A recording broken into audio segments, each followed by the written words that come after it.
Muy buenas, bienvenidos a Talkeando, un día más. Y un día más en el que Víctor no nos acompaña. Víctor nos ha dejado, está en un lugar mejor. Bueno, en verdad no, está en el curro ahí medio explotado, pero... No digas eso, simplemente se está rajando del podcast, no se lo prepara, no sé. Estamos por echarle.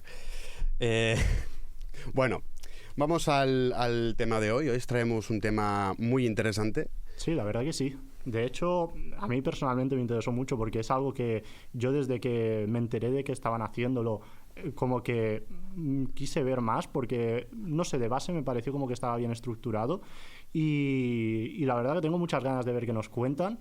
Te dejo a ti acabar de presentando un poco esto porque sé que tú es algo como que, tengo entendido tú, el tema de las montañas, de irte por ahí de campo y todo esto lo llevas, entonces cuéntanos. Sí, me encanta la montaña, creo que no es ningún secreto. Bueno, voy a presentar a nuestros tertulianos que me encantaría decir lo que han hecho, pero voy a dejar que sean ellos mismos los que nos expliquen qué están haciendo, qué es su TFG, un documental muy interesante. Marc Sánchez, Daniel Dickinson, ¿cómo estáis? Hola, encantado. Muchas gracias. Buenas tardes, muy bien. Bueno, así que, ¿de qué trata vuestro TFG? ¿Qué estáis haciendo? Nuestro documental se basa en... Bueno, está inspirado en una historia que vivió mi padre hace muchos años. Él, bueno, toda su vida ha estado grabando y produciendo documentales y le surgió la oportunidad de grabar un documental en el Everest en el año 96, sin la idea de subirlo. Él iba a estar hasta el campo base. Una vez estaba allí, le surgió la oportunidad de llegar hasta la cima y él tomó esta oportunidad porque era el sueño de su vida. ¿Qué pasa? Que justo esa semana se produjo el desastre más grande que hubo en la historia de la montaña, el desastre del año 96, en la cual mi padre se vio atrapado en la montaña, pero por suerte no le pasó nada. Luego, entonces, una vez salió, empezó a subir la montaña hasta la cima y se encontró el cadáver de un escalador indio muy famoso y en ese momento cuenta que vio una línea invisible como un muro en el cual si lo cruzaba no sabía si iba a volver con vida a casa. Y teniendo 3 hijos, teniendo una mujer, teniendo familia, decidió cruzar esta línea y por suerte llegó hasta la cima. Entonces nuestro documental se basa, intenta explorar un poco en la mentalidad de estas personas como mi padre que lo anteponen todo para conseguir subir la montaña, para seguir sus sueños, para... Me gusta porque lo has explicado con dramatismo. O sea, sí, se nota que lo has vivido ahí en tus carnes, en plan, estaban todo el tiempo las pausas bien. Se me ha puesto la piel de gallina y todo, ¿eh? O sea, bueno, estás hablando obviamente de Botas Verdes, de Green Boots. Green Boots, es correcto. Ya me has quitado algunas preguntas que te quería hacer, pero bueno, ya estaba previsto que mientras habláramos nos quitarais algunas preguntas. Es una pregunta que quería hacer. ¿Fue tu padre quien encontró por primera vez a Green Boots? Me consta que no fue el primero. Green Boots murió el 11 de mayo del 96. Él lo encontró, no sé si el 18 o el 19. Él llegó a la cima el 19, igual lo encontró el 18. Pero creo que hubo un equipo antes que él que lo encontró. Si no fue el primero, fue el segundo. Bueno, algunos que estarán viendo el podcast a lo mejor se preguntan quién es Green Boots. Mar, ¿lo puedes explicar tú? Que te veo muy callado. Bueno, es el cuerpo que me lo ha explicado Daniel, es el cuerpo de un escalador indio experimentado que falleció en uno de los tramos antes de subir al Everest, que durante un tiempo pasar por ese tramo era bastante conocido, entonces ya es un punto de referencia para todos los alpinistas. Actualmente, bueno, sabemos que ya no está, lo retiraron. Y bueno, la característica de este escalador es que sus botas eran de color verde, entonces destacaban. Y estuvo ahí por eso. El cadáver congelado en la montaña 20 años tranquilamente. Sí, es que me consta que a partir de 7.900, que es la conocida zona de la muerte, allí es muy común encontrarse cadáveres y que algunos cadáveres los utilizan como referencia los escaladores. Sí. Y Green Boots era uno de ellos. Sí. Green Boots podríamos decir que es el más conocido. Sí. O sea, me estáis diciendo entonces, para quien no sepa mucho del tema como yo, que en el Everest se usan como referencia los cadáveres para calcular un poco la altura, ¿no? Por lo que dices. Oficialmente no.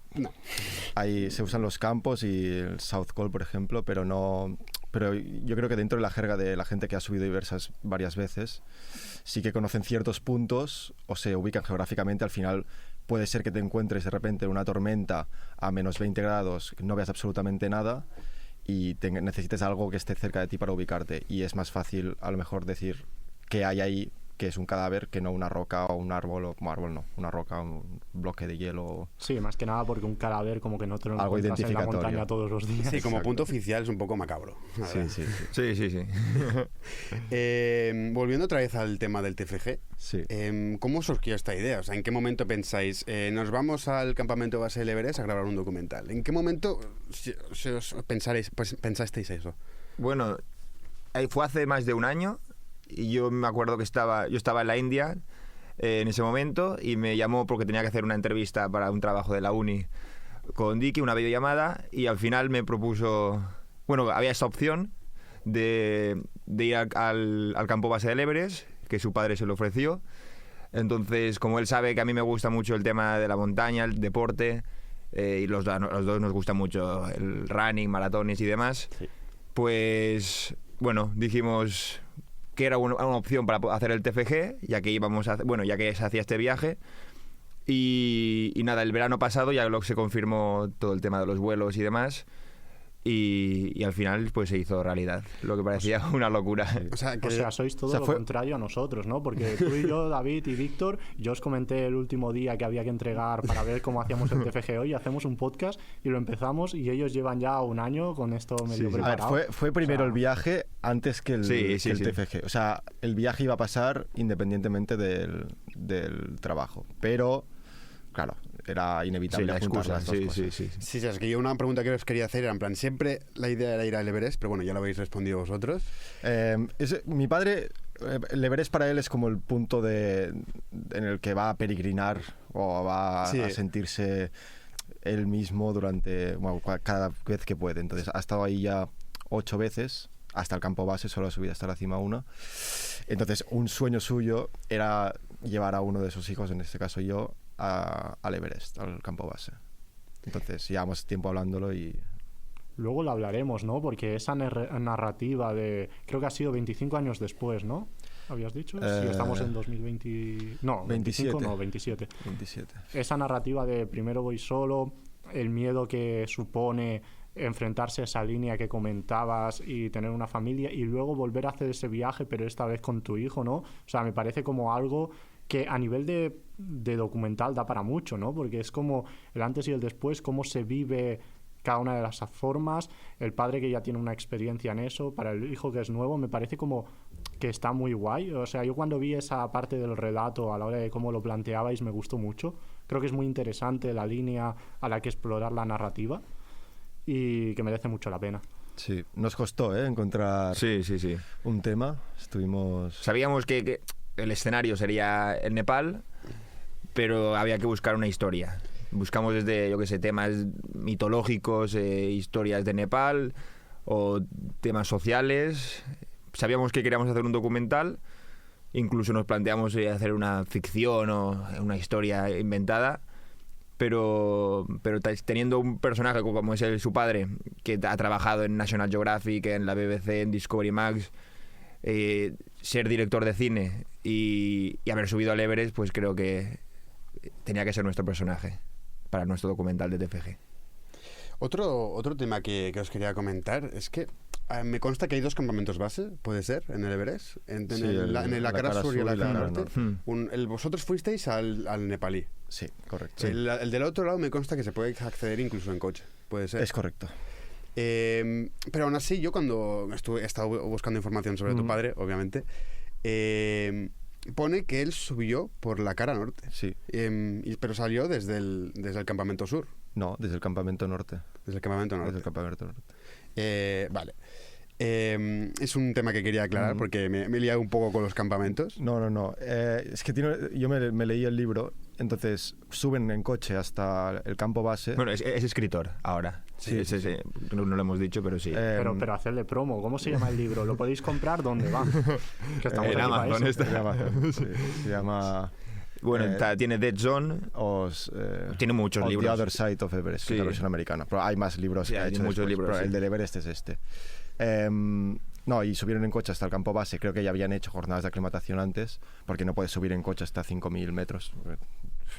Sí, lo decía porque, claro, vosotros habéis ido al Campamento Sur. Campamento sur. Claro, entonces, por eso quería aclararlo, porque es en plan... Sí. Vale. Y entonces, también quería preguntaros un poco, ya que estáis aquí hablándonos de vuestro documental, ¿cómo se llama? Lo primero de todo, creo que es importante saberlo, ¿no? Sí, creo que le deberías haber dado importancia a eso hace mucho, pero Hace me he buen querido rato. callar. Sí, pero perdona, pero ¿cómo se llama? Sammy Price. Bueno, es que Es queda el un precio poco... de la cima. Sí, pero queda un poco escondido, pero está ahí el póster, que la gente lo vea. Sí, lo tenéis Así- justo entre ellos dos. Mira, os enfoco la cámara, ahí. Es que lo hemos puesto que creo que no se ve, entonces mejor lo digo para que la gente se fije. Porque si Este, no- de hecho, es un póster que hicimos 2 días antes de irnos y lo colgamos rápido por la universidad para que la gente nos siguiera por Instagram y pudiera ver el viaje. Ese póster... O sea, la imagen no va a ser la del póster. Bueno, entiendo que es tu padre en la cima. Sí. Vale. Sí.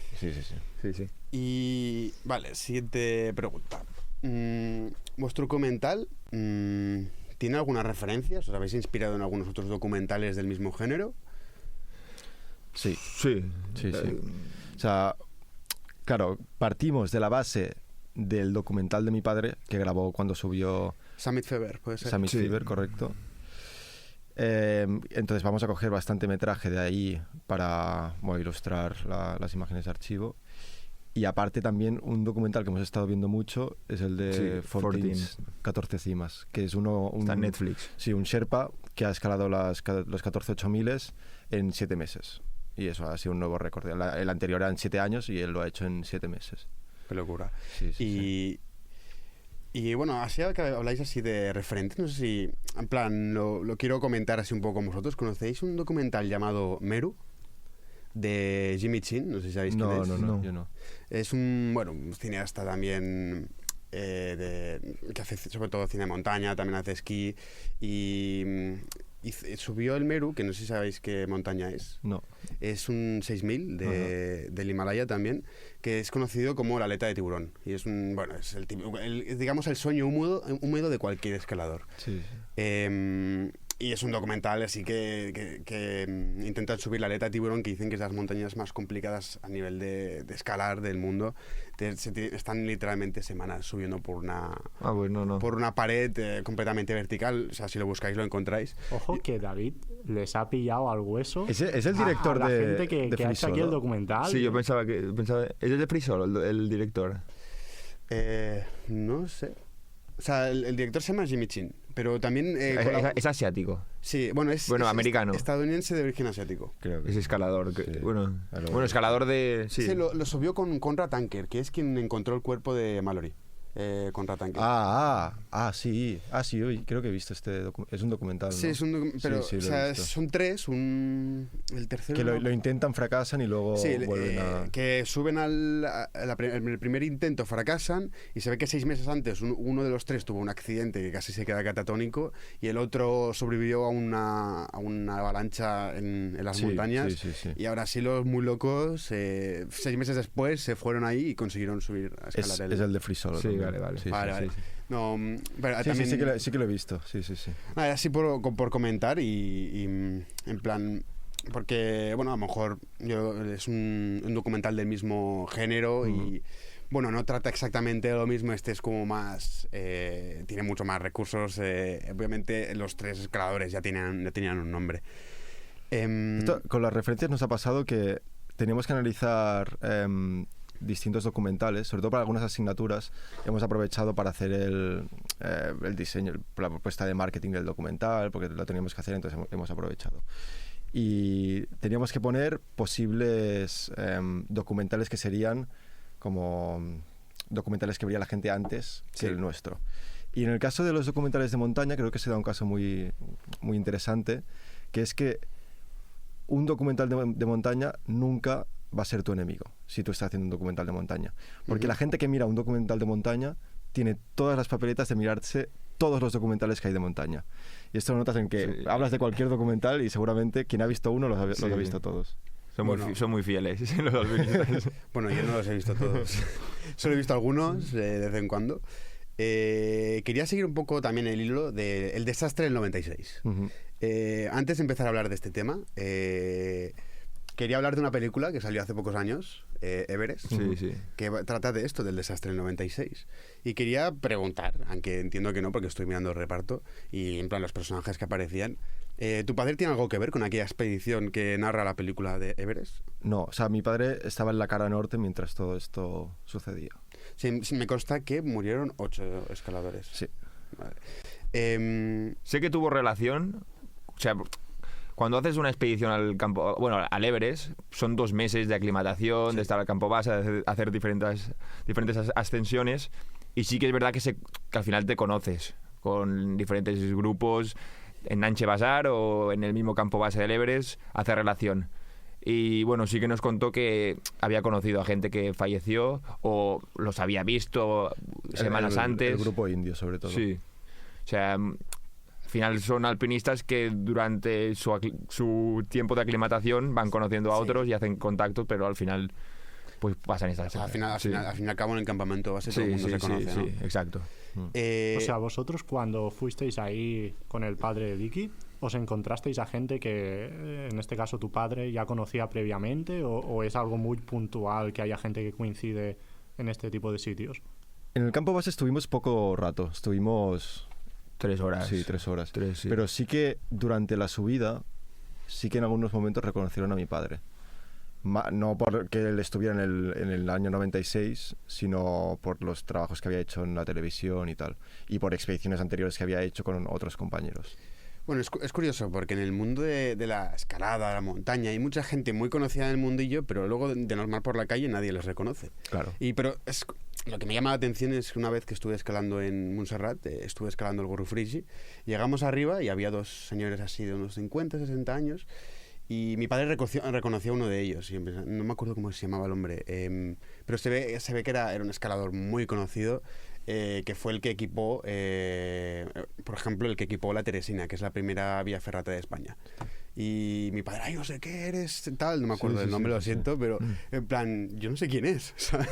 Pero sí que me llama la atención como símil de en el día a día, en la ciudad, nadie les reconoce, pero vas a la montaña y lo más probable es que les puedan reconocer. Sí. Y es lo mismo que le ha pasado a tu padre en el campamento base, entiendo.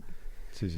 Y continuando hablando del desastre del 96. Entonces,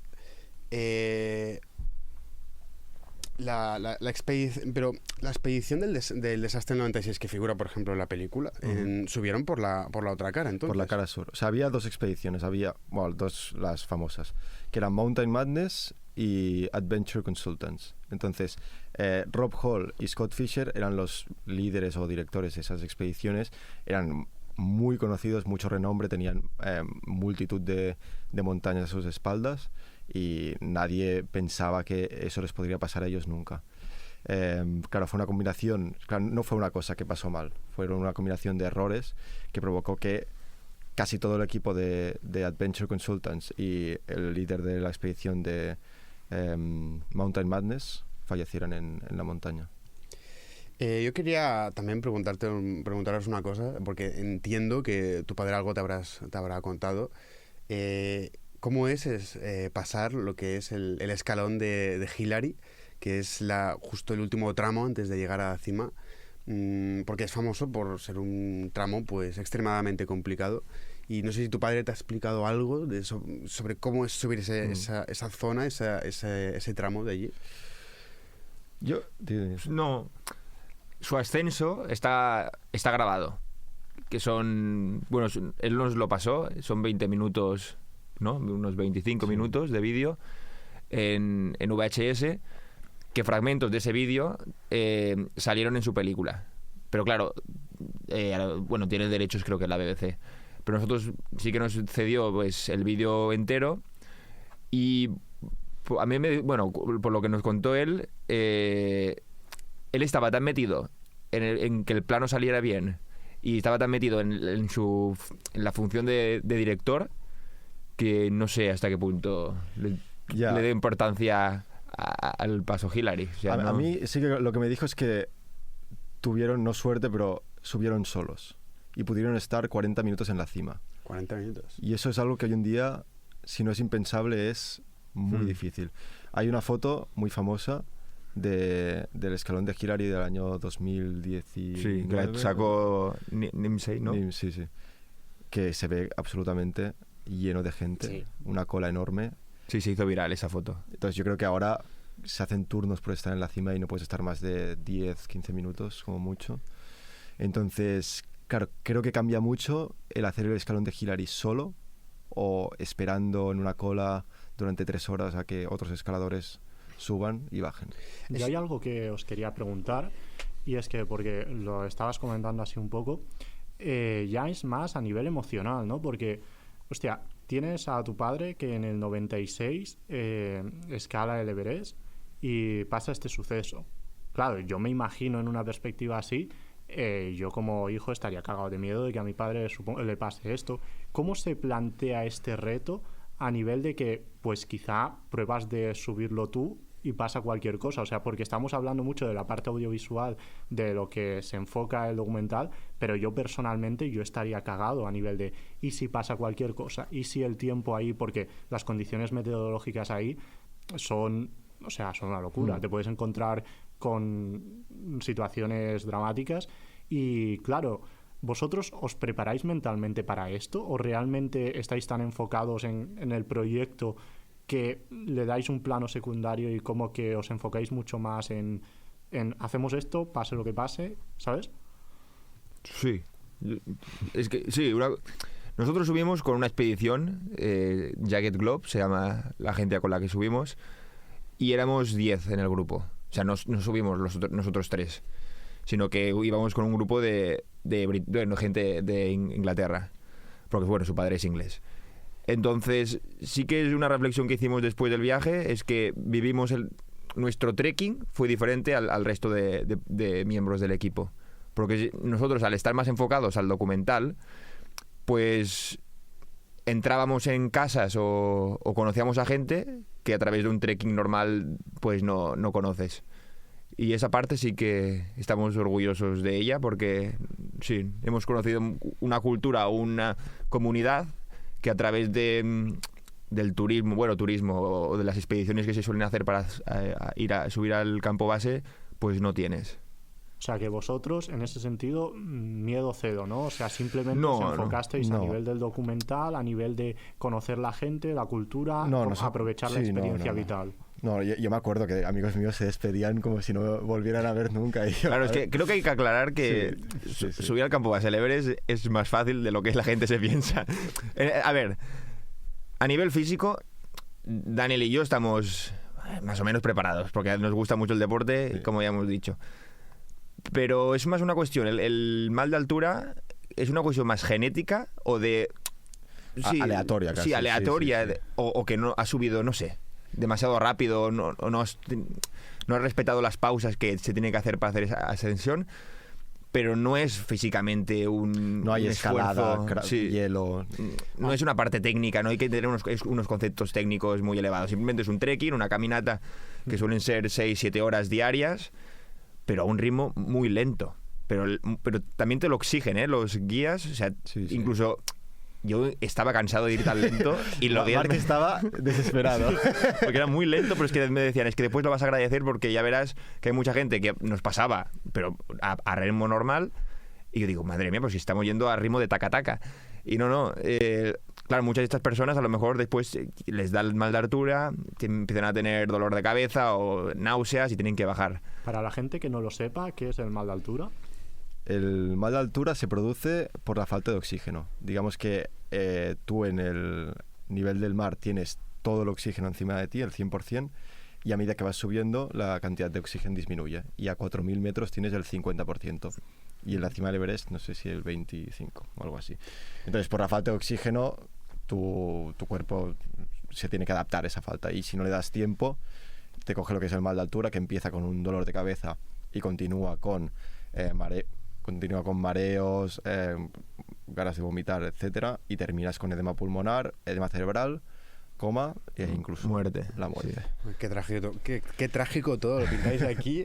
A la gente se le quitan las ganas. Claro, la muerte ocurre a partir de 7.000, 6.000. Sí que es verdad que nuestro grupo hubo 2 personas que no llegaron al campo base porque les dio mal de altura. Sí. O sea, el porcentaje es ese, que de 10 personas, 2 pues siempre suelen tener problemas y tienen que bajar. Claro, y de estas 2, las 2 tuvieron que ser evacuadas en helicóptero porque estaban muy mal. Hostia. Sí. Bueno, Sí, gente... sí, pero no es una cuestión o sea, no sé hasta qué punto. Claro, o sea, que si te ponen una pistola en la cabeza y te dicen o bajas andando o te mato, te arrastras por el suelo. Quiero decir, bajar podrías llegar a bajar, pero llega un punto que estás... Es como cuando tienes la gripe, que estás tan mal que dices, por favor, que me bajen el helicóptero y que se acabe ya, no quiero estar ahora 7 días bajando. Mi primer 3000 fue el Aneto. Lo hice en una expedición con un grupo de padres de un cole que estaban todos pues bastante bien físicamente. Y encima nos subimos por el camino habitual. Todo el mundo hacía como una ruta diagonal, pasaba por una corona, y nosotros lo que hicimos fue pues ir por el valle y subimos directamente por el glaciar prácticamente vertical. ¿Con crampones? Sí, con crampones. Y recuerdo que a lo mejor fueron unas 4 o 5 horas de ascenso, porque dormimos al pie del glaciar, hicimos un poco de ruta el día antes. Y recuerdo que cuando estábamos llegando a la cima, yo empecé a notar un cansancio. No tuve mareos, no tuve nada, pero sí que casi no podía ni moverme. O sea, no sé si era mal de alturas, no lo sé. Puede ser, sí. Pero, sí. O la pájara de... pero a lo mejor me quedaban, no sé, 100 metros para llegar a la cima, y yo recuerdo que casi me costaba respirar, me pesaban las piernas, y recuerdo que entre todos hicimos un método de 1, 2, 3, 4, 5, en plan, y parábamos, una pausa de unos segundos, y después 1, 2, 3, 4, 5, 6, parábamos así hasta 10, y luego volvíamos a bajar, subíamos, o sea... Joder. Y con ese método llegamos hasta lo que se conoce como el Paso de Mahoma. Que el Paso de Mahoma, aunque para quien no sepa quién es, perdón. ¿Qué es? Es el paso antes de llegar a la cima del Aneto, que es la cima del Aneto, es la cima del Pirineo, la más alta, y es como una pequeña cresta, a lo mejor de unos 10 metros de largo, de 1 metro de diámetro, y tienes pues bueno todo el precipicio al lado, vertical. a 3.200 metros de altura. La que es la caída debe ser a lo mejor, no sabría decirte la altura, porque aquel día estaba muy nublado. Pero por un lado se veía toda la altura que había, y por el otro se veía todo nublado. Fue un día muy raro. ¿Y lo hiciste con cuerda? No, lo subimos tal cual. Pasamos el paso tal cual. He de decir que nos ayudó mucho, que había mucha nieve y estaba como todo bastante tapadito, y no tuvimos que subir, bajar tanta roca. Sí. Pero igualmente se veía bastante impresionante, la verdad. Fue una experiencia, la Aneto, que yo repetiría, pero se pasa un poco mal ahí en el Paso de Mahoma, la verdad, porque estás ahí en una cresta de apenas 1 metro de ancho y tú, bueno, ¿sabes? Ya. Fue divertido, pero a la vez, o sea, ahora digo es divertido, pero en aquel momento, sí. ¿sabes? Pero bueno, volvemos otra vez al tema, que nos hemos desviado a la Aneto aquí, el mal de altura. A mí me tenéis que perdonar, yo no he escalado una montaña en mi vida. De hecho, lo máximo que he hecho, bueno, suelo salir a correr por mi ciudad, pero sin más. O sea, yo el tema montaña, no, como que no. Bueno, nosotros para entrenar también era Sí. correr, o sea... Sí, bueno, y también lo suelo hacer, suelo ir a correr, o voy a la Mola, que es la montaña que está al lado de mi casa. Sí, entonces, también. Pues, suelo subir eso. Aunque he de decir que, como así, antes de acabar de este tema del Pirineo, el verano pasado estuve a punto de subir un 4000 en los Alpes, el Gran Paradiso, no sé si lo conocéis. No. Y en principio ya iba a ir, pero estaba currando en aquel momento y no podía ir. Y me dio una rabia porque era mi primer 4000, a mí me hacía una ilusión. Ya. Y me tuve que quedar pues currando. Estaba currando en los Pirineos encima, bueno, ¿sabes? Pero No, es que incluso nosotros ya estamos pensando por un 6000. Pero no sé, Claro, pero claro, un consejo, no hagáis el Meru.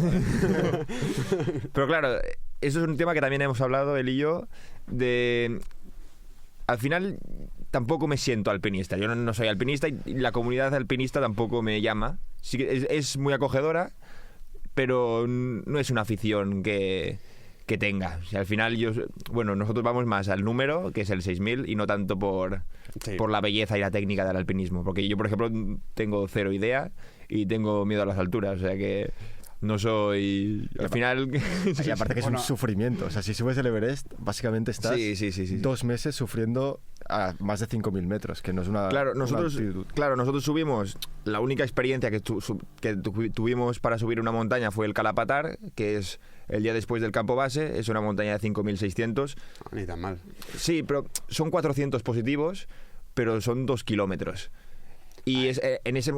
Parece que no, pero ahí sí que sufrí yo, bueno, lo que es subir a esas alturas. Y sí que yo tuve náuseas, tuve un momento de crisis y dudas de a ver si podía llegar. Pero se nos va la atención. Varios del directo, gente. El póster. Que se no es la primera vez que ocurre, Perdón, continúa. No, eso que es... Pudimos experimentar lo que es o tener un 1% de lo que supone subir el Everest. Sí. Que al parecer ser... O sea, siempre decimos 8.000. Parece fácil en un primer momento. Sí, ahora hay mucho la fama de que si pagas te llevan. Sí. Y estando ahí, sí, nosotros lo pensamos también, pero...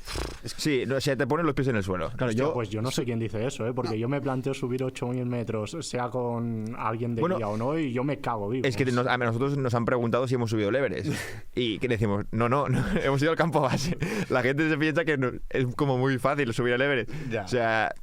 Y también es verdad que el número ha crecido de gente alpinistas que lo suben, pero yo incluso se lo pregunté a nuestro guía, a nuestro Sherpa, de si estábamos 2 meses más con nuestro estado físico actual, si iríamos capaces de subir al Everest pagando los 7.000 euros que cuesta. 7.000. Ay, 70.000, perdón. Joder, sí, perdón. Mira tú por dónde a mí me ha hecho ilusión cuando me has dicho 7.000. ¿Solo 7.000? ¿Sabes? No, 70.000. 70.000, qué locura. Y yo creo que no es el factor económico, sino también implica un factor psicológico de estar... Psicológico, sobre todo. De saber sufrir y poder estar 2 meses pasándolas muy mal y aún así no rendirte. Oye, y ahora que comentas esto del Sherpa y demás, ¿cómo es el proceso? O sea, ¿cómo os informáis y cómo es, yo qué sé, contactar con un Sherpa de otro sitio? El proceso previo de preparación para que luego nada falle una vez allí, ¿cómo lo habéis vivido? Porque entiendo yo que aquí tienen que haber habido historias, problemas... La verdad es que... Muy fácil. A ver. Mi padre lo hizo todo y nosotros pagamos. Sí, no, al final tú contratas una agencia y en principio dentro del pack pues ya está todo incluido. Sí, ahora si volviéramos, no lo haríamos a través de una agencia porque ya conocemos Sherpas de ahí, sabemos qué parte de lo que nosotros pagamos a la agencia se llevan y... Bueno, sí, el porcentaje que se lleva un Sherpa es ridículo. O sea, habéis aprendido tema business, ¿no? Sí. No, bueno, sí, tema business y al final si ya conoces, tienes amigos, bueno, en nuestro caso que hicimos migas con gente de nuestra edad, que eran Sherpas nepalíes que tienen 27, 22 años, pues ya te pones en contacto con ellos solo les pagas el tema de los gastos que suponga pues hacer los vuelos a Lukla y todo y demás, y no tienes que pagar lo que cuesta una agencia para hacer el trekking. Pues David, ve apuntando 70.000 euros, buscarte un Sherpa por si te da por escalar el Everest un día. Si yo siempre he dicho, para escalar el Everest necesitas tiempo, preparación y dinero. Sí, básicamente. Sí. La única solución es el patrocinio de alguna marca o de algún sponsor, porque si no, no veo otra alternativa. Monster, o sea, que tienes que ser Kilian Jornet, básicamente. Sí. Que de hecho lo vimos. Sí, Katmandú. Estaba por ahí. Está ahora subiendo el Everest. Este hombre... Sí, ahora tiene un proyecto. Y nosotros lo seguimos en Strava, que es una aplicación para... Bueno, donde compartes tus actividades de running o de alpinismo, y veíamos que él hacía lo mismo que hicimos nosotros en una semana, un día corriendo. Se hacía los 40 kilómetros de subida hasta el campo 2 del Everest y bajando corriendo. Sí, me consta que este tío, Kilian Jornet, en su momento vetó el récord de subir el Everest lo más rápido. Lo pensábamos y ahí descubrimos que no. No, pero me consta que lo batió en su momento y luego hubo un Sherpa que le quitó el récord. No. De hecho, el Sherpa que tiene el récord de ascensión más rápida fue el Sherpa que subió con mi padre en el 96. ¿Ah, sí? ¿10 horas? No. Sí, 10 horas. Sí, 10 horas y algo me costó. Sí. Que claro, la clave está en que lo tienes que subir desde el campo base del Everest. Sí. Y creo que Kilian, no lo desconozco, pero creemos que no. No bajó. No tenemos ni idea. O sea, no bajó al campamento base. Si tú miras en internet quién ha subido el Everest más rápido, no es Kilian, es un Sherpa. Del no sé qué año. Hace años. Pero me consta que Kilian Jornet tardó unas 26 horas. Sí, 2 veces lo subió. Sí, 26 horas. Por eso cuando vimos la diferencia dijimos, hostia, aquí... Claro, el récord está en 10 horas. Bueno, pero igualmente 26 horas una locura. Sí. O sea, la gente tarda, ¿cuánto? Aproximadamente un mes entre aclimatación y todo. A ver, es que subes varias veces. Tú vas subiendo y después te vas esperando o en el campo base o en el campo avanzado a que se te abra una ventana climatológica, que es como se conoce cuando hay unos días de buen tiempo y puedes subir. y ahí ya suben y supongo que tardarán unos 5 o 6 días. Vale, también, bueno, volvemos otra vez al tema del vuestro TFG. Sí, ya os hemos avisado que aquí vamos dando de un lado a otro, Sí. es un poco así como va viniendo. A ver, habéis hablado antes de la agencia, pero la agencia es simplemente para preparar el viaje solo. Sí. O sea, el documental, de hecho, ha sido difícil de grabar Sí. una vez allí.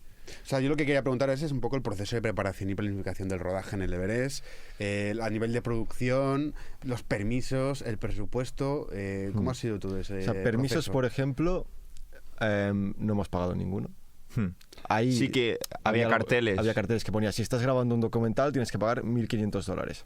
Claro, Entendemos que grandes producciones. sí, O sea, entendemos. 2 chavales que están haciendo un trabajo de Todo- universidad, mucha ¿no? gente iba con la cámara. Claro, nosotros íbamos con una cámara al final que es una cámara que no es ninguna cámara de cine.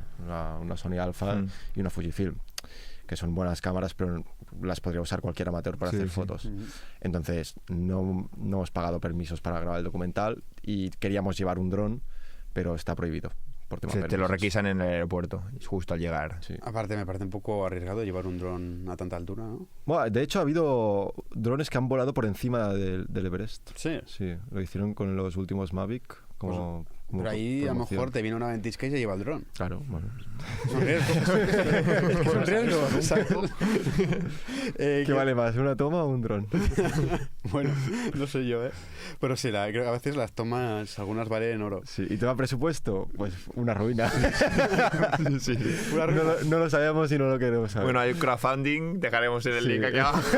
Sí, algo Os que- pondremos el tema del crowdfunding por aquí, porque Está acabado. ya Es que- chavales, que esto vale pasta. Tampoco y- le estamos dando mucha promoción al crowdfunding, la Sí, verdad. es que, Hay que- hemos tenido este problema, que nos falta una persona más. Bueno, Tema redes, sí. bueno, sí, pero sobre todo tema redes y promoción no damos abasto. ¿Ves? Con una persona más, este documental se va a los Oscars ya y es otra historia. Es que me necesitaba ir, en verdad. Para la próxima. ¿Qué os iba a decir? También, ¿qué equipo entonces llevasteis al Everest? O sea, porque entiendo que necesitabais un mínimo de cámara, micro, pero ¿de dónde lo conseguisteis? ¿El equipo? ¿Cómo lo llevabais? Vale, teníamos nuestras cámaras. Aparte teníamos una cámara de repuesto por si le pasaba algo a alguna de las dos, que a mí, por cierto, se me rompió la lente. Gran desgracia. Luego, de la universidad, alquilamos un micrófono de percha, que nos obligó a llevarnos nuestro profesor, porque es el sonido del cine, que ocupaba la mitad de mi maleta. Sí, sí, sí. Hay una historia graciosa con el micro. Sí, nos lo dejamos en uno de los albergues. O sea, casi que Y nos pagáis dimos- de más, vamos. No, y nos dimos cuenta 2 días después o el día siguiente o sí. O sea, era la grabadora lo que nos dejamos. Ah, bueno. Y tuvimos que llamar, bueno, los Sherpas empezaron a llamar de aldea a aldea y un Sherpa consiguió, bueno, tardó 2 días. Claro, estábamos a 2 días de distancia. Claro, tenéis que... O sea, ahí no hay carreteras. O sea, la única forma de ir es o en helicóptero o andando o en burro. Sí. Claro, porque Entonces, con estás esta a días de gente- distancia. ¿Con esta Sí. gente habláis en inglés, entiendo? ¿O en- Inglés, Sí, inglés, sí. Entonces, 2 días más tarde de descubrir que lo habíamos perdido, nos llegó un Sherpa nepalí con nuestra Sí, sí, grabadora. sí, Os hizo pagar Sí. por el... Sí. Bueno, no nos hizo... O sea, le Era como, pagaban, sí, funciona mucho por las donaciones o propinas, sí. Bueno, Le pero- pagamos $35. Bueno, que ahí menos mal. son como 4 días de Sí, trabajo. sí. Bueno, que venía, ¿eh? O sea, no es que vinieses Expresamente. a apostar para darnos la grabadora, simplemente pues se subo, bueno, sí. Ya venía y Sumo- cogió la grabadora. Sumo una bolsita más y ya está. Bueno, Que- bueno, esto, que esto sí. es primicia para Suerte y Capella, ¿eh? Sí, sí, no lo sabe. Que coincidió que este Sherpa iba a subir el Everest y lo había subido ya anteriormente una vez.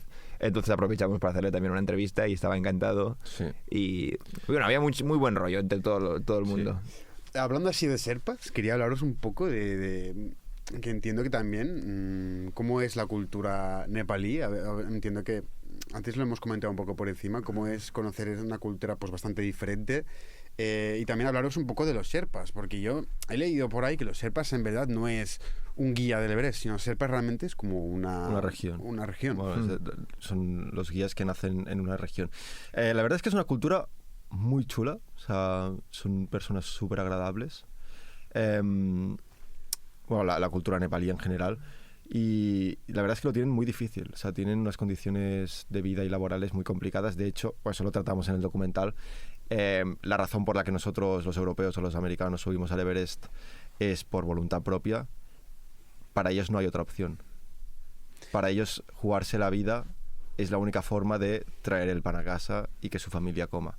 Entonces, claro, te encuentras en esta situación en la que tienes sherpas que han subido ya 5 veces y su familia tiene que obligarles a dejar de subir porque puede pasarle algo al sherpa y se queda la familia con los hijos sola. Entonces lo tienen complicado. Gracias al turismo que da el Everest tienen una buena fuente económica ahí. Ya, pero aún así has dicho que en crema agencia es el porcentaje que se lleva un Sherpa. Has dicho que es O sea, muy poco. para que te hagas una idea, en 2 expediciones al campo base del Everest, en principio tiene ya para vivir. Un año. Un año. Ah, bueno. Sí, perdón, sí, un año. Y en estas expediciones cobran $10 al día y están unos 15 Son 15 días. Entonces, Pero con eso- $300 sobreviven un año. Sí, ahí... Todo es claro, ahí Claro, es más comimos barato. por menos de $2 cada uno. Hostia, pero es muy jodido esto que comentas, ¿no? Porque ahora que lo has dicho así, como que te metes en la piel, ¿no? O sea, lo que para vosotros en este caso pues es un proyecto, para gente es una experiencia o un viaje, esta gente es como que se está jugando la vida constantemente subiendo ahí, que la gente que no hemos ido como que no te puedes ni imaginar la experiencia, porque ahora comentabais, quizá el tema de subir el campamento base no es tanto como haya gente que se pueda pensar, pero subir más arriba estamos hablando de otra cosa, ¿no? Y es como Claro. esta dualidad de lo que se ve por una parte. Me parece interesante que lo hayáis tratado en el documental. De hecho, lo veré con ganas. Y no sé, me deja Sí. curioso. Sí, de hecho entrevistamos también a una mujer viuda, a una mujer nepalí, que su marido era Sherpa, había subido al Everest 12 veces y en el 2014 murió en una avalancha, dejando solos a su hijo y a su mujer. Ostras, qué fuerte. Sí, Pero sí. es un tema estadístico, o sea, es igual, al igual que toda esta gente así famosa por escalar el Everest y no sé cuál, los 8000, sí, sí. por estadística acaban muriendo en esta situación. O sea, si Al final, tu trabajo sí. es jugarte la vida en el Everest, acabarás... Sí, sí. Estadísticamente es muy Estás probable jugando con números totalmente y no importa tanto que seas más o menos bueno, obviamente va a influir, pero cuando la montaña te quiere fuera, no, Sí, no nosotros puedes hacer nada. sí, esas semanas que estuvimos nosotros, murieron 3 sherpas y Un la escalador- sema- un escalador y más sí, y también. un escalador más. Y creo que 2 semanas después también un escalador famoso. ¿Pero eso en la Death Zone o ya en algún otro No, punto? estaban colocando las escaleras del glaciar. Mm.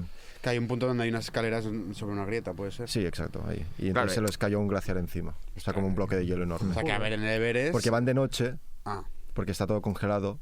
Entonces, estábamos subiendo el Calapatar Sí. y veíamos lucecitas en el glaciar, que son los llaman los doctores del hielo. sí. Y justo la mañana siguiente nos dijeron que 3 de las lucecitas que habíamos estado viendo no habían vuelto al campamento base y luego se confirmó que habían muerto. Porque entiendo yo que a esa altura planear un rescate es imposible, ¿no? Depende de Es qué- muy complicado. De hecho, me consta que en la zona de la muerte ya los cadáveres se dejan allí. O No, sea, no se recuperan. Otra cuestión que quería tratar es en la zona de la muerte. Siempre hay un debate moral, porque me consta, porque siempre me gusta informar, he leído noticias, me encanta todo este tema, y me he percatado que mucha gente comenta que en esa zona es muy común encontrarse gente muriéndose y tú pasas de largo como si nada. Mm. Entonces, ¿qué os parece a vosotros todo este tema, este debate moral de mucha gente que deja ver a gente que está muriéndose y no les ayudan, siguen el camino? Claro, es que hay que estar ahí, yo creo. Sí. Es que es un tema que, claro, desde aquí se ve todo diferente. Sí. Pero cuando estás, ya te digo, la burbuja esta, la comunidad alpinista, incluso en esa situación, yo creo que físicamente ya es que no estás para otras cosas, estás para salvarte tú y ir tirando. E incluso creo que es un riesgo. Obviamente creo que los Sherpas tienen que cuidar a sus clientes y no sé hasta qué punto toma la decisión de seguir con ellos o no, pero creo que cada uno hace Claro, su, sí, tri- sí. su ascenso y su descenso. No sé hasta, claro, no sé O hasta sea, qué yo punto. entiendo que si dentro de tu equipo, mientras estás subiendo, alguien está muy mal y la única solución es entre todos bajarle, no van a cancelar la ascensión. Pero si tú estás bajando, ya no te quedan fuerzas y ves que tienes dos opciones, o me quedo, lo ayudo y probablemente muera yo también, Claro, o bajo sí. y probablemente muera, pero igual consigo bajar. Claro, en el descenso ya es diferente. En el ascenso tú puedes cancelarlo, bueno, sí, se cancela y ya está. Porque al final son vidas, pero en el descenso yo creo que ya no sé hasta qué punto. Un poco la mentalidad de sálvese Sí, quien pueda. Es sí, que yo sí. entiendo un poco que, o sea, desde fuera es como muy fácil juzgar y decir, hostia, qué cabrón, lo has dejado tirado, no sé qué, lo has visto ahí, pero luego te ves en esa situación con el tema de la energía, el oxígeno, el cansancio, y es que a veces intentar salvar a uno no es salvar a uno, es que mueran dos, entonces... Sí. No, Que ya, habrá es jodido. casos y casos, ¿eh? Sí, claro. Pero claro, es que en estas situaciones tan extremas es exactamente lo que tú dices. Bueno, yo estoy con vosotros, os lo quería preguntar para saber qué opináis, porque obviamente, como decís vosotros, tú a lo mejor estás allí, que sabes que en la zona a muerte, a lo mejor si te da por pararte un rato, a lo mejor no te vuelves a mover. Tú estás allí en una situación en la que o continúas o te mueres y ves a alguien muriéndose y es en plan, o se muere él o nos morimos los dos. O a lo mejor estás en esa situación. Sí. O sea- O que falla algo de tu cuerpo, yo qué sé, que Sí. pierdes la vista o por cualquier, no sé, o te desmayas o... No sé, yo que... Que claro, no se Y llama tampoco- zona de la muerte, porque claro. estás ahí, Es que que yo creo ahí que- no quieres pasar tiempo. No, pero lo que me llama la atención también, volviendo a un tema que has dicho, que tu padre estuvo 40 minutos en la cima. Y en cambio, yo he escuchado algunas declaraciones de algunos que han subido el Everest. No puedo citar nombres concretos porque no recuerdo exactamente de dónde lo leí, pero gente que decía que el Everest, la cima del Everest no es un sitio donde tú estés así de fiesta, ojo, que hemos subido al Everest, tal, sino que es un sitio súper hostil en el que te dan cero ganas de estar allí y que lo único que piensas cuando llegas arriba es quiero bajar. Sí, No, sí. claro, o sea, al final tú no llegas a la cima de Everest, entiendo yo, desde pues un poco sin tener ni puta idea, y no hay nadie esperándote con una en plan, has subido, no sé qué guay, ¿no? Sí, No. creo que fue Jesús Calleja que comentó esto, que lo subió una vez, y digo, es que no se disfruta nada. O sea, ya decimos, son 2 meses de pasarlo mal. Entonces, hay personas que saben pasarlo mal y hay personas que no. Hay personas que con dolor de cabeza ya no están cómodas y hay personas que pueden aguantarlo. Incluso con su padre, normalmente cuando cada mañana preguntabas al resto del equipo, ¿cómo os encontráis? Claro, tú ya entiendes, o si tienes dolor de cabeza, entiende que forma parte de la normalidad. Yo cuando se lo preguntaba a Matt, si le decía, él me contestaba que bien, pero porque es lo que me comentaba también Daniel, que él sabe la barra de dolor o de sufrimiento hasta cuándo puede llegar. Entonces, para él, pues deduce que está en un punto muy, muy bajo de lo que puede llegar a sufrir, porque él ha estado hasta arriba. Claro, nosotros no tenemos esta comparativa. Claro, nosotros la primera noche tuvimos dolor de cabeza y dijimos, ay, que ya Claro, empieza el bien mal las rato. dudas, sí, pero después ves que es normal. Sí, Entonces, y también te comparas con otra gente del equipo que está a la vez. peor, Y sí. dices, hostia, O sea, Bueno, vosotros no erais los que estabais peor durante la expedición. ¿qué va? No, ahí estamos frescos. O sea, ¿Erais los únicos novatos de la expedición? No, todos. todos, sí, O todos sea, no- nadie había subido al campo base. Bueno, excepto tu padre. Excepto mi padre. Sí. Pues éramos los más jóvenes. Sí que es verdad Sí. que nos damos cuenta que la gente sube Pero con diferencia, ¿eh? Hombre, la O sea, mayoría de escaladores 50 años. conocidos son de 50 y pico años. o 40 para para arriba, sí. Sí, y al final que también no es fácil de pagárselo esto. No, Entonces, muy caro. Claro, es complicado que gente de esta edad se permita el lujo de decir, vale, no destino estos dineros a esto, lo destino a lo otro. ¿Es una experiencia que vosotros recomendaríais a cualquier persona? Lo típico que se dice, por ejemplo, en la universidad, vete de Erasmus. Pues vosotros pensáis, a lo largo de tu vida tienes que intentar subir el Everest o alguna montaña de este estilo por lo que es, o realmente si no lo haces no se te ha perdido nada. El Everest no. O sea, yo el Everest no creo que se tenga que hacer. El A campo- ver, lo recomiendo. Sí. A ver, sí, no. A ver, quiero decir... Entiendo lo que Es intentas que hay decir. gente que no le gusta. Es que si no te gusta, no lo vas a disfrutar. No, es que para Entonces, alguien pagar esta cantidad de dinero, para caminar. Para sufrir. sí. 8 horas al día durante 10 días, y con la posibilidad de que no llegues a donde quieres llegar y que te encuentres muy mal, claro, te va a decir alguien, pues no me merece la pena, me voy a Claro, la Cancún, gente ¿sabes? prefiere lo fácil. Bueno, o sea, y lo entiendo, pero no sé. Claro, También pero es un poco nuestra mentalidad, que como nos gusta estos retos y este mundo, pues mira. Pero un poco por eso lo planteaba, ¿no? Porque tengo la sensación, yo al menos, de que está como muy mitificado, típico subir la montaña, llegar a la cima, esta perspectiva como más heroica, y luego quizá la gente se puede encontrar una perspectiva completamente diferente de mucho sufrir, de llegar arriba, como comentabais, y de decir... quiero bajarme en vez de quiero disfrutar de la vista, y luego quizá una vez sí que bajas y pasan unos días, pues sí que Sí, te quedas sí, con sí. lo he conseguido. Sí, No, pues esto como todo en la vida. Esto Sí. nos pasa en las carreras, Sí, que estás claro, sí, al sí. kilómetro 30 sufriendo, diciendo me quiero morir, aguantas y cuando terminas dices, ¡buah, qué bien que he aguantado! Claro, sí. Es que yo con ninguna carrera la disfruto. Yo estoy sufriendo toda la carrera. Yo por la tarde digo ya, hostia, qué pereza. No, vale. sí, algo parecido me ha pasado esta semana, que yo este fin de semana voy a correr una carrera aquí en Barcelona, la del Corte O Inglés. sea, Sí, yo, sí. nosotros, bueno, yo también. Él no, él Pues al final se tira al barco. yo solo Sí. la empiezo pero no la termino. Yo estaba ayer así entrenando, creo que hice con un colega, hicimos 7 kilómetros o así. Yo cuando llegué a casa en plan de, joder, macho, o sea, y tengo que correr 10 y estaba reventado. Y me entraban las dudas, pero bueno, también me dijo un colega mío, me dijo que luego cuando ya estás en la competición, estás en la Sí, carrera sí, ya... sí, sí. Y si aguantas 7 da en un igual, tú entreno, aguantas, ¿sabes? Sí, O sea, sí, al final. sí. Pero también, hablando también del running, es un interesante símil porque es un poco parecido al hecho de... ¿quién quiere correr? Porque mucha gente corriendo lo pasa mal. Yo, de hecho, o sea, me gusta salir a correr de vez en cuando y hasta yo lo paso mal. Entonces, lo mismo con el Everest, o sea, te tiene que gustar. O sea, a ver, ¿quién arriesgaría su vida por subir el Everest? O sea, ¿qué le entra en la cabeza a alguien en plan, ostras, ¿por qué voy a arriesgar mi vida? Voy a dejarme la pasta por subir el Everest. A ver, yo entiendo. Claro. Es que Es al como final el running, sí. O sea, si llevas toda la vida corriendo y de repente hay la carrera más importante del mundo, la que todo el mundo tiene como referencia, la UTMB en este caso Sí, sería, sí. y vale, no sé qué vale la inscripción, Sí. 2.000 o 3.000 euros. ¿La UTMB? No tan. ¿Menos? No, sí. Vale, vale. ¿La de aquí del Valladolid? UTMB, no, No, la de Mont Chamonix, Blanc. Chamonix. vale. Pero, Claro. sí. Al final claro, dices, hostia, es que es mi sueño, ¿sabes? Correr esa carrera, pues lo mismo con el Everest. Si estás toda la vida haciendo montañas y tu pasión y tu hobby es ese, Pues incluso es que es el techo del mundo, pues entonces... claro, Ya, tiene un punto es que romántico. claro, sí. Sí, lo es que entiendo. yo A ver, creo- a mí me dices si me gustaría subirlo. Cuando estaba subiendo el Calapatar te diría que no.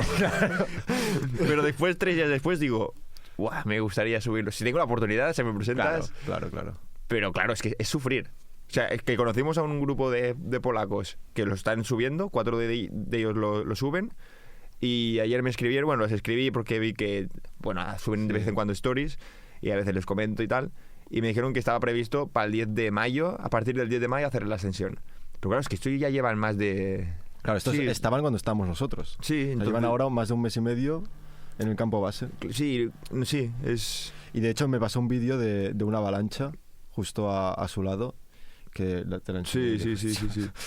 Sí, que como te pilla eso, claro, es que no tienes oportunidad a sobrevivir. Pero claro, es que ya es un recuerdo, si lo logras, para toda la vida. Es que yo creo que es eso, ¿no? Porque yo no tengo ni la preparación física, ni la experiencia, ni nada para hacerlo. O sea, yo voy ahí y me muero, por así decirlo. Pero, o sea, yo me lo planteo un poco desde el romanticismo este de que tú has comentado, ¿no? La cima del mundo, esa experiencia. Luego, obviamente, uno cuando se prepara directamente para ir sabe que va a sufrir, que no es todo como parece, pero creo que forma parte un poco de la ambición humana, ¿no? De que creo que todos, en mayor o menor medida, como que nos planteamos metas enormes y de alguna forma las romantizamos porque forma parte quizá de alguna forma de lo que es ser humano, ¿no? No sé, yo al menos lo veo así, ¿no? No, es que es tal cual, así. Bueno, nos hace sentir realizados. O Sí, sea, a ver, cada uno en su ámbito y en su campo. En mi caso es el tema del deporte o el tema de superarme físicamente, a ver hasta dónde puede llegar mi cuerpo. Pero sí, es un... Claro, yo no lo entiendo tanto el romanticismo de la montaña y cómo escalarla y la técnica y todo eso. Yo es más porque es la más alta y se llama Everest. Pues si se llamara otra cosa, pues sí, sería otra. Para mí es el tema más del... Es el techo. Ya está. Claro, yo lo veo también así, ¿no? No tanto de la técnica de escalar y sobre todo en esto. Sí, pero hay mucho romántico en el alpinismo, o sea, los enamorados de las montañas y tal, sí que lo veo más. Yo, por ejemplo, es que soy más de kilómetros y de la velocidad y del tiempo. No, soy más de los números. Sí. Bueno, yo en ese aspecto no te entiendo. A mí me encanta admirar las montañas. O sea, saca el Excel. Incluso algo parecido a lo que estabas comentando. Por ejemplo, en el parque natural que está al lado de Terrassa, el parque natural de Sant Llorenç, hay una curiosa formación. La formación de las rocas es muy parecida a la de Montserrat. De hecho, está muy cerca. Y hay como dos especies de agujas, dos rocas así empinadas, no sé si sabéis a qué me refiero, y hay como una roca gigante pillada a banda y banda entre las dos agujas, sí. Y se le llama la roca encabalcada, y me encanta ir allí, ¿no? Y a ver, es bastante complicado subirse encima, porque tienes que bajar por un canal, subir por una chimenea, y encima tienes que subirte allí, que es una roca con apenas 1 metro de diámetro, y tienes un pedazo de precipicio banda y banda, y encima para subirte tienes como que hacer un pequeño brinco. Y yo siempre pasaba por allí, siempre hago fotos y tal, no sé qué, y me dijo, algún día me tengo que subir aquí encima, ¿no? Y me lo romanticé en plan, subir la roca encabalcada, no sé qué. Un día decidí subirme, pero porque vi un vídeo de unos abuelitos subiéndose ahí encima y dije, anda ya, yo tengo que hacerlo, ¿no? Cuando lo subí lo pasé más mal. O sea, creo que es el único momento en la montaña en el que yo pensé de verdad que iba a morir. O sea, me estás diciendo entonces que los abuelitos estaban más preparados que tú. Sí, seguramente, porque en el vídeo estaba grabado con un dron y estaban abrazándose, no sé qué, y yo estaba allí completamente agachado y agazapado ahí a la roca. ¿Pudiste comprobar que no era gente con maquillaje que parecían ser abuelos? No lo sé, pero claro, no es ni la Neto, ni la Pica de Stars, ni el Mulleras, ni el Pedraforca, ninguna de estas montañas que yo he subido. No. Una roca en medio de Sant Llorenç que me hizo pensar que me iba a morir en aquel momento. Yo estaba con un amigo que me hizo una foto ahí encima y le dijo, oye, tendrás que llamar a los bomberos, ¿eh? ¿Sabes? O sea, estábamos en ese plan y de repente, sin pensármelo, salté no al precipicio, sino a la aguja de al lado y ya está. O sea, fue un momento se me despejaron todas las dudas y aproveché esa milésima para salir de esa situación, pero estaba bloqueado de arriba abajo. O sea. ¿La has vuelto a subir o no? No. Los traumas hay que superarlos. Me traumó, me quedé completamente traumado. Yo siempre lo digo, si me vuelvo a subir será con una cuerda de la cintura. Pero bueno. Bien, ahora volvemos otra vez al mismo tema, que estamos aquí desviándonos continuamente y no sé cómo vais de tiempo. No te preocupes. Vale, llevamos más o menos 1 hora, o sea que ya tendríamos que ir plegando, pero vamos a poner alguna cuestión más sobre la mesa. Sí, vamos a darle un poco más a la gente de lo que quiere ver, que yo creo que es un tema interesante y si ellos tienen tiempo, la verdad que está muy guay. Bueno, tú, Daniel, si en algún momento dices, oye, me tengo que ir, vamos plegando, ¿eh? Ahora le pones en un compromiso al pobre. Ya he avisado de que llego tarde. No, en serio, ningún problema. O sea, si hay que parar por lo que sea, no te sientas presionado ni nada. No. Bueno. Se lo dejo marca aquí. Representando.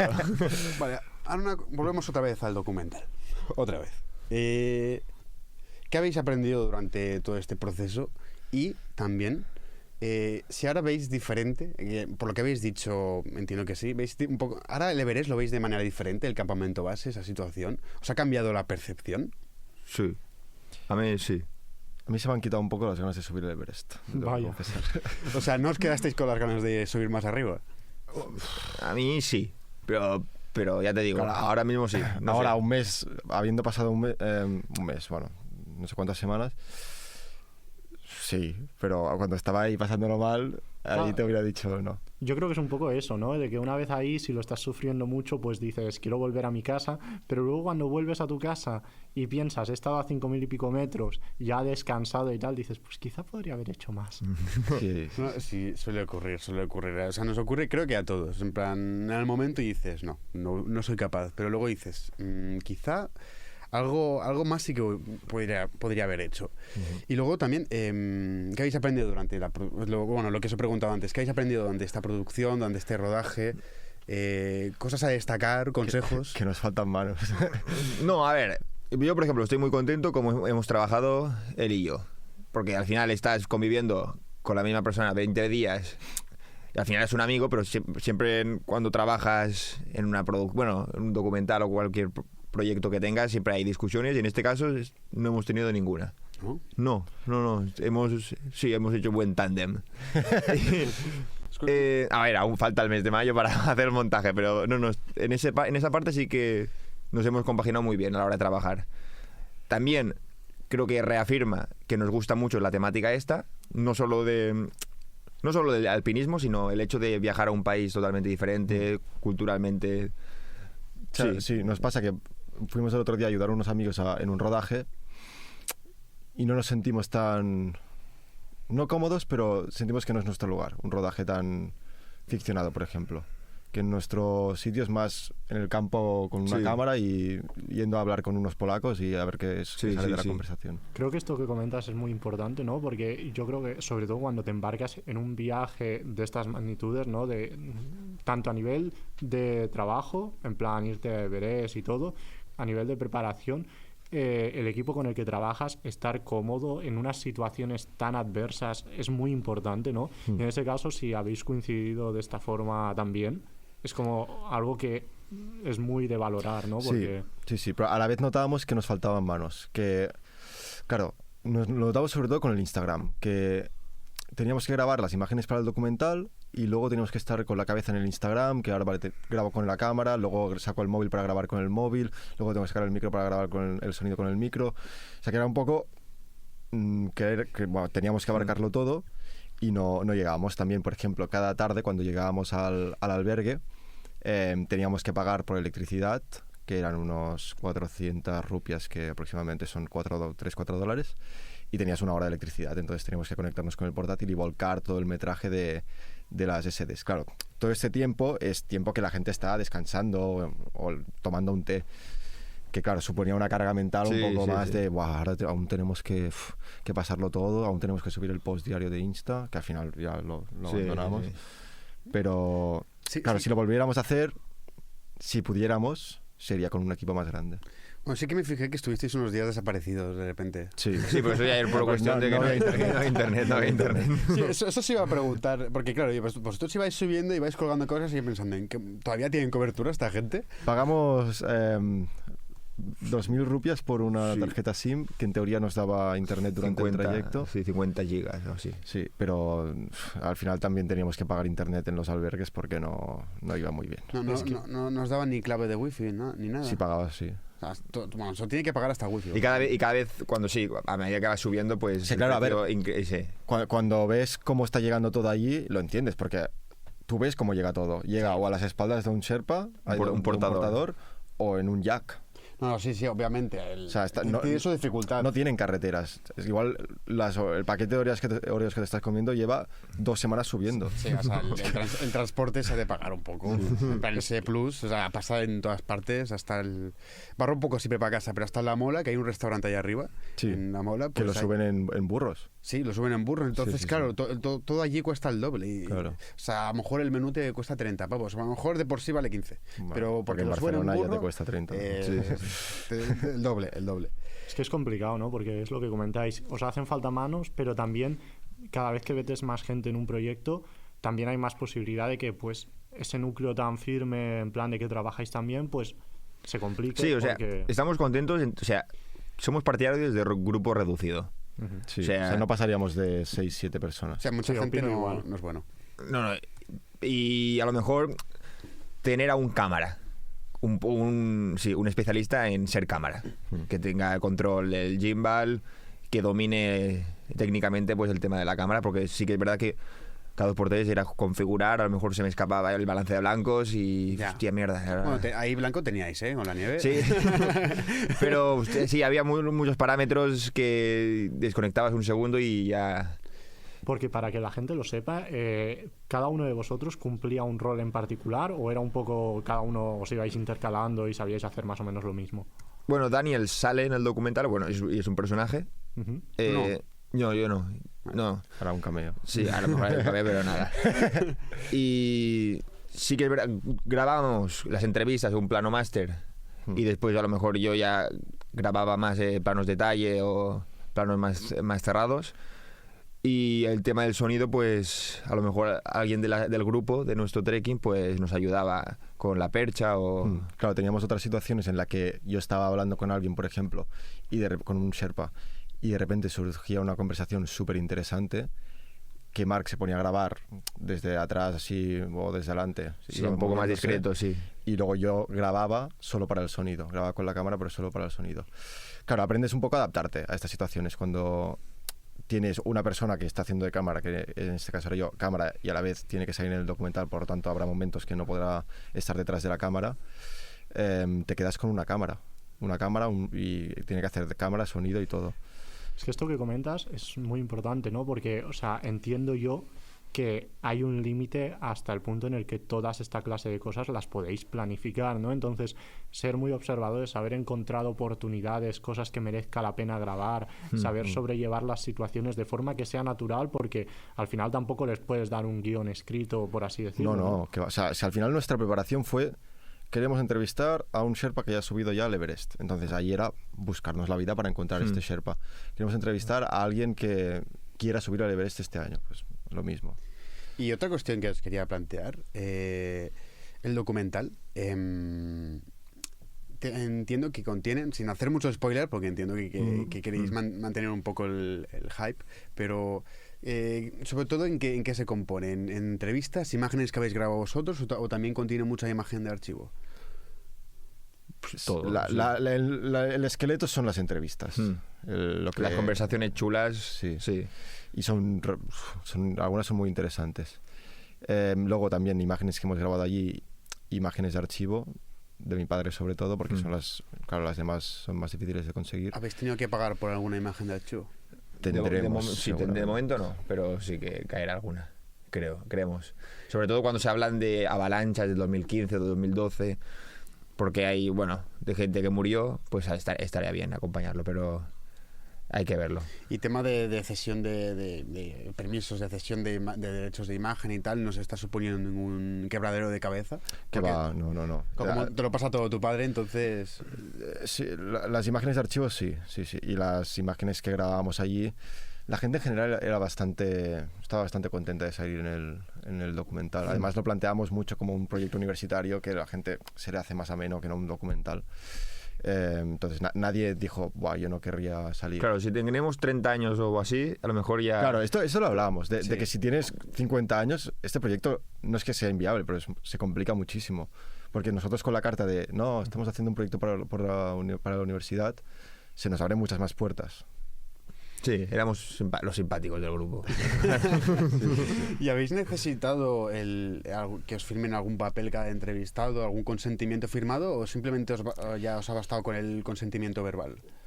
Al final, me acuerdo que hicimos una clase de Derecho en primero o en segundo, en la cual nos explicaban que cuando firman el papel de concesión de imagen, las personas a las cuales tú entrevistas, pero igualmente si tú cuando publicas las imágenes ellos te piden que las retiren, tú las tienes que retirar, aun ya hayan firmado este papel. De la misma forma, tú cuando estás entrevistando a alguien, esta persona al ser entrevistada está dando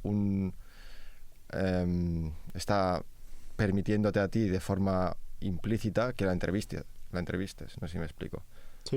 Es decir, sí, que no es ningún secreto que le estás entrevistando. Claro, que ella sabe que la estás entrevistando, por lo tanto, de forma indirecta ya te está concediendo estos derechos. Por lo tanto... David, hiciste campana, ¿no? Entiendo, en la clase. No, sí, de hecho... Estas eran online, ¿eh? Sí, fue en medio de la pandemia, un poco complicado enterarse de algo. Es que yo también recuerdo el año pasado que hicimos en la asignatura de Proyectas 2, hicimos unas entrevistas y hicimos un documental sobre el example y yo por si acaso les pedí un consentimiento firmado. Sí. Y a ver, no sé hasta qué punto es estrictamente necesario, ¿no? Pero bueno, que si sale ya... hace poco también hice el rodaje para ayudar y hacía de extra y me hicieron firmar también. Sí, siempre viene bien por si acaso, que sea. Pídeles que lo quiten. ¿Hace falta que firme... bueno, ¿queréis firmar algo para salir en este podcast? No. Ya cuando lo publiques os pedimos que... Con la broma, Miquel, no hemos hecho firmar a nadie por venir al podcast, ¿eh? Bueno, a ver, yo creo que con un poco de publi también, si se nos Falla de viraliza algún reel o algo... Fallo de producción. Hemos de decir que algunos reels, tanto en TikTok como en YouTube o en Instagram, algunos se nos ha viralizado. YouTube está funcionando muy bien ahora, los YouTube Shorts. Bueno, a ver, YouTube tenemos una media de 1.000, 2.000, más A o ver, menos. no tanto, pero sí que está funcionando bastante bien. De hecho, eso es algo al margen ya de este tema, de lo que yo creo que nos podemos sentir orgullosos de, porque ninguno de nosotros somos personas que tengan, yo qué sé, o sea, utilizamos mucho las redes sociales o mucha repercusión mediática, llámalo como quieras. El Marc. Entonces, El Marc es un futuro influencer.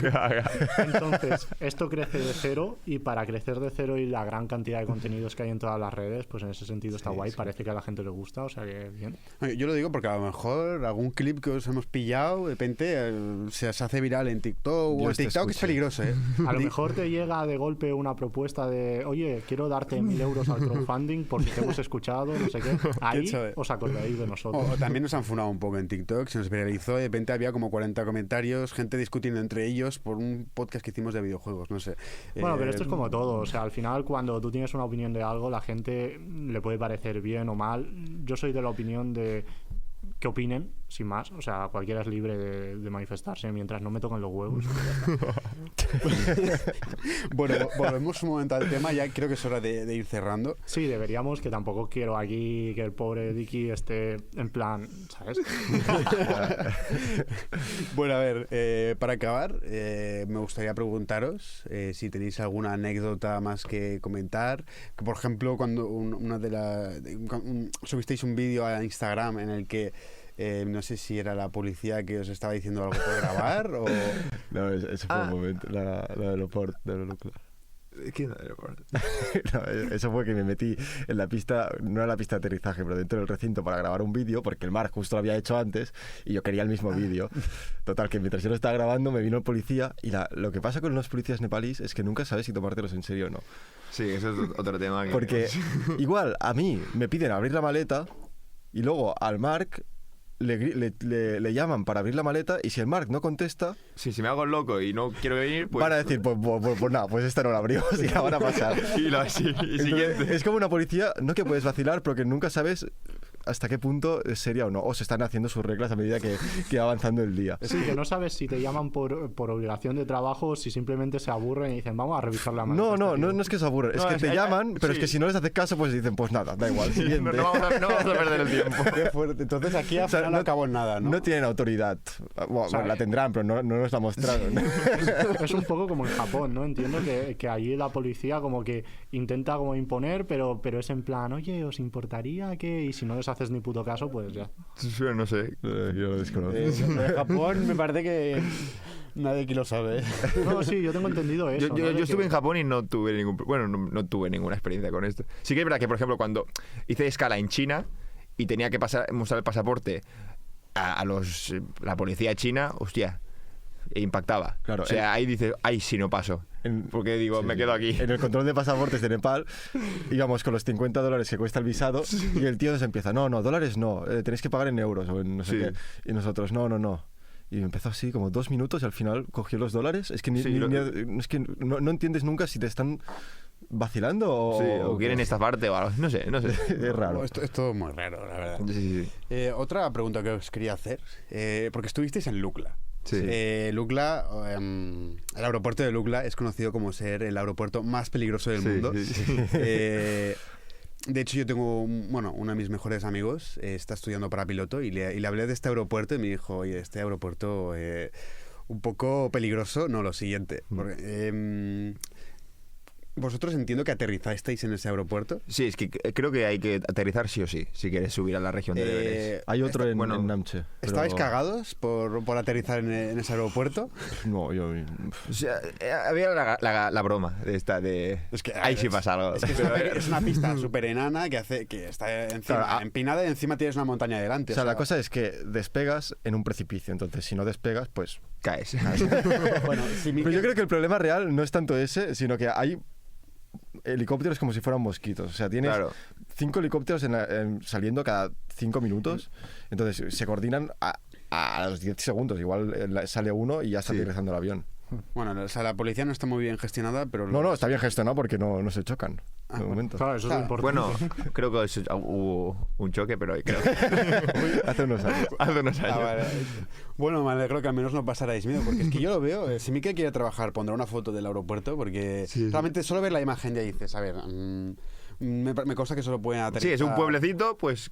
Y hay una pista de aterrizaje en medio y... Sí, y ya está. que me consta que solo pueden aterrizar pilotos autorizados. Sí. O sea, bueno, es una locura. Me encantan estas fricadas, pero... Sí, es que al final estas cosas, rayarse tiene cierto no sentido porque no puedes controlarlo. Entonces te estás preocupando por algo que no está en tus manos y no vas a poder hacer absolutamente nada. Bueno, igual te puedes sentar en lugar de la ventana en el pasillo. Igual ahí sobrevives. Pero, claro... Bueno, habéis superado el aeropuerto, ya no... Sí. Y bueno, yo creo que es hora de ir acabando, pero quería preguntaros un último tema. Ya no preguntes más, ¿No? David. Tío, Último. No, es un pequeño... No tiene que ver con deberes, pero no sobre vuestro TFG, que es un pequeño debate. Bueno, un debate... No sé, quiero saber qué opináis. Me consta que el alpinista que os he hablado antes, Conrad Anker, es un máquina, pero se hizo famoso por encontrar el cuerpo de Mallory. Sí. Yo quería hablaros de Mallory, porque me parece que tuvo 3 intentos para subir el Everest. El último fue en el 24, que fue cuando murió, si no me equivoco. Y siempre ha existido el debate, no sé si estáis al tanto, de si realmente Mallory llegó a la cima o no. Si de ser así, si realmente Mallory llegó a la cima, realmente... hubiese sido el primer hombre en llegar a la cima mucho antes que Edmund Hillary y Tenzing. ¿Vosotros qué creéis sobre este tema? ¿Qué opináis? Porque claro, hay gente que dice... se encontraron, pues la hija de Mallory dice que su padre le iba a dejar una foto en la cima. Y cuando encontraron el cuerpo no llevaba la foto encima. Entonces, por lo que presuponen que la foto se la debió dejar en la cima. Hay varias teorías, no sé qué opináis al respecto. Yo hasta donde tengo constancia, la última vez que los vieron estaban, creo que un poco relativamente lejos, estaban a cientos de metros, porque claro, a esa distancia igual tardas horas en llegar. Entonces, bueno, dudo que lo consiguieran, no tengo ni idea, la verdad. Lo que sí que os voy a contar, una anécdota curiosa, es que los que sí que fueron los primeros oficiales en llegar, que fueron Edmund Hillary y Tenzing Norgay, nosotros los primeros días que estábamos en Katmandú, que es la capital de Nepal, estábamos callejeando y decidimos entrar en una librería para ver si tenían alguno de los libros de mi padre. Total, que el librero llama, porque ahí no lo tenía, y nos dice, sí, subir al piso de arriba que tengo como otro almacén y ahí está.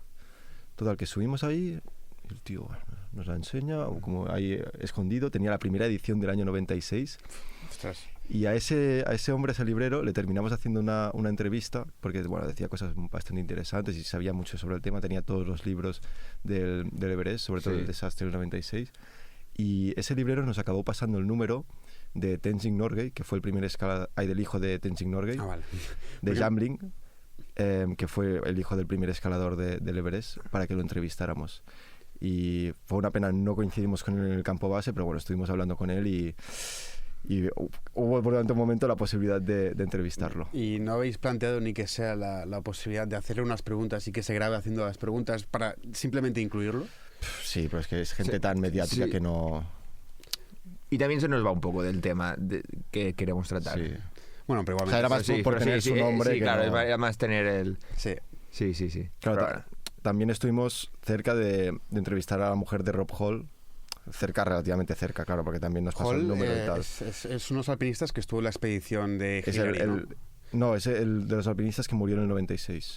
Que en la película Everest, la mujer que sale, que recibe la última llamada y todo, es ella. Es que creo que me he confundido con Han, ¿puede ser? Sí, es que me consta que hubo uno que me parece que era un tal Han que subió, bueno, era la expedición de Hillary y Tenzing. ¿Alguna cosa más a comentar? ¿Alguna anécdota? No, estamos ya en fase de postproducción del documental. Y mucho trabajo ahora. Sí. Bueno, mucho ánimo con lo que os queda. Entiendo gracias. que también tendréis que escribir una memoria. Sí, también. Sí, a todos nos toca empezar con eso. Bueno, Iria, lo siento, pero nos parece innecesaria una memoria. Pero bueno, no he dicho nada, ¿sabes? No he dicho nada. Muchas gracias por venir aquí hoy. Gracias por invitarnos. Nos ha encantado charlar con vosotros un rato. Talquear. Sí, la verdad que yo personalmente tenía ganas de esto, ¿no? Porque siempre me intento quedar un poco con ciertas cosas de cada podcast, sobre todo que no hacemos entre nosotros, ¿no? Porque a David o a Víctor les tengo más vistos, ¿no? Pero en el caso de vosotros, ¿cómo habéis vivido el tema de la experiencia de la montaña? ¿Cómo vivís de alguna forma esta pasión? Luego hemos tenido gente de la radio a nivel cultural, ¿cómo lo vive? Creo que es muy interesante, ya no a nivel de qué repercusión podamos tener, sino yo me lo tomo más a nivel personal, ¿no?